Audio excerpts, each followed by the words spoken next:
इस चैनल पर मौजूद सभी वीडियो इंटरनेट की जानकारी पर आधारित हैं।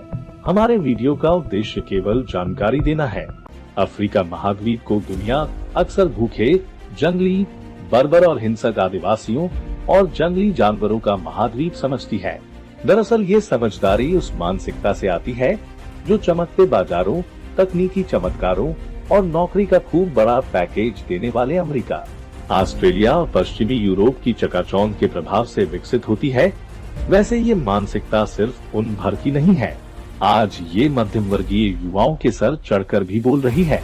दरअसल अफ्रीका वह महाद्वीप है जिसके खनिजों के दम पर ही आज की तकनीक खड़ी है और अफ्रीका के 55 देशों का शोषण करके नोटीताजी हो रही है। वर्ष 2019 में इस महाद्वीप ने करीब 1 अरब यानी 100 करोड़ टन खनिजों का उत्पादन किया था, जिनकी कीमत 406 अरब डॉलर थी। संयुक्त राष्ट्र संघ की रिपोर्ट बताती है कि अफ्रीका में दुनिया का 30% खनिज दबा हुआ है। दुनिया का 40% सोना, 12% तेल और 8% प्राकृतिक गैस का उत्पादक यह महाद्वीप है।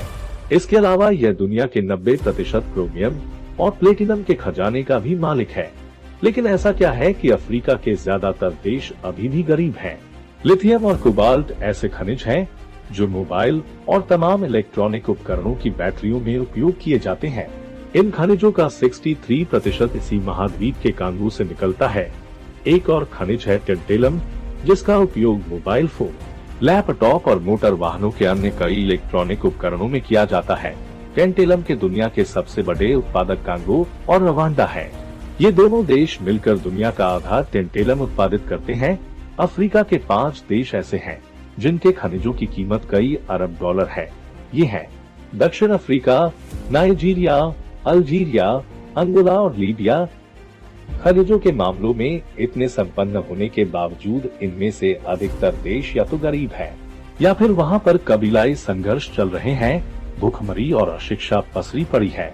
नाइजीरिया एक उदाहरण है जहां हमारे यहाँ की एक बहुराष्ट्रीय कंपनी खनिज तेल निकालती है और ढेर सारा मुनाफा कमाती है, लेकिन हम नाइजीरिया को वहाँ के कट्टरपंथी कबीले की हिंसक वारदातों से ही जानते हैं। एक और उदाहरण लीबिया का है, जहाँ के तमाम खनिजों का राष्ट्रीयकरण करके उससे मिलने वाले मुनाफे को जनता के हित में खर्च करने वाले शासक कर्नल गद्दाफी को तानाशाह साबित करके अमेरिका और यूरोपीय देशों के एजेंटों ने मरवा दिया और वहां पर अपनी एक पिट्ठू सरकार बैठाकर उस देश के तमाम खनिजों को हथिया लिया। बाद में उन खनिजों से प्राप्त होने वाले मुनाफे को उस देश से छीनकर बहुराष्ट्रीय कंपनियों के मुनाफे में बदल दिया गया। कांगो, अंगोला, रवांडा, नाइजीरिया वे देश हैं जहां पश्चिमी देशों और अमेरिका द्वारा नस्लीय संघर्षों को हवा देकर नरसंहार करवाया गया और खनिजों को तो लूटा ही, लेकिन साथ ही सब सहारन देश इथियोपिया की पहचान एक भूखे कमजोर बच्चे की तस्वीर में बदल कर रख दी। उस देश को भूखमरी के कगार पर ले जाकर छोड़ा जो 23 बहुमूल्य खनिजों का भंडार है। विश्व की सबसे पुरानी मिस्र की सभ्यता की जनक और दुनिया की सबसे लंबी नील नदी के अलावा 12 बड़ी नदियों का भी महाद्वीप है। यह महाद्वीप सदियों से लूटा गया, कभी नस्लभेदी शासन द्वारा तो कभी अमेरिकी और पश्चिमी देशों की पिट्ठू सरकारों द्वारा। इन्हीं देशों ने इस महाद्वीप के खनिजों की दम पर अपनी तकनीकी प्रगति करके करोड़ों अरबों डॉलरों का मुनाफा कमाकर यहीं के लोगों को भुखमरी, गरीबी और बेरोजगारी दी है। मुझे पूर्ण आशा है कि मेरा ये छोटा सा वीडियो आपको पसंद आया होगा। हमें कमेंट लिखकर जरूर बताएं ताकि हमें भी आपके विचारों से कुछ सीखने और कुछ सुधारने का मौका मिले।